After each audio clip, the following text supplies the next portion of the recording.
مجھے اپنوں پر گلہ ہے۔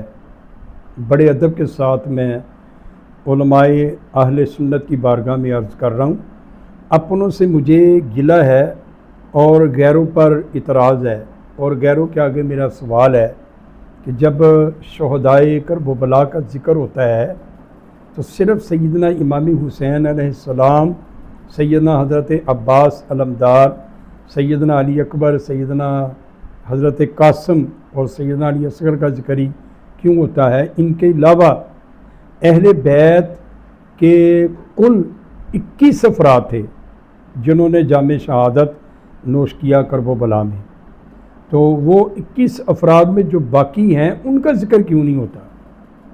یہ قوم کو، حضور کی امت کو ان کا تعارف کیوں نہیں کروایا جاتا کہ کرب و بلا میں جو سب سے پہلا شہید ہوا ان کا نام حضرت محمد الحسن بن علی ہے، جو حضرت سیدہ یمامہ کے بیٹے تھے، اور آپ حضرت سیدہ زینب سلام اللہ علیہا کی بیٹی تھی، جو سیدہ فاطمہ زہرا کی بڑی بہن تھی۔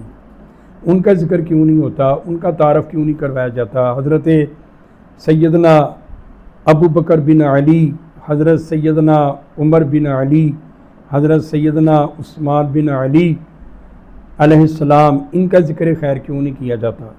بلکہ حضرت عباس علمدار کی شہادت کے بعد کرب و بلا کی سرزمین پر جس نے اسلام کا علم اٹھایا تھا، حضرت عباس علمدار کے بعد جو بعد میں کرب و بلا میں علمدار تھے وہ حضرت عثمان بن علی تھے، جو حضرت علی کے بیٹے تھے۔ ان کا ذکر کیوں نہیں کیا جاتا؟ تو اس لیے شہدائے کرب و بلا کا جب آپ ذکر کریں تو اہل بیت کے سب افراد کا ذکر کریں، تاکہ لوگوں کو پتہ چلے کہ مولا علی علیہ السلام کے اور بھی بچوں نے اور نسل اہل بیت نے، حضور کی آل نے یہ شہادتیں دی ہیں، اور 21 افراد اہل بیت کے تھے، باقی 51 افراد جو ہے وہ صحابہ کرام کی اولاد تھی۔ کوشش کریں امت مسلمہ کو یہ تفسیر کے ساتھ، وضاحت کے ساتھ یہ اپنے بیانات میں، اپنے خطابات میں ضرور بتایا کریں۔ اللہ تعالی ہمیں عمل کی توفیق عطا فرمائے۔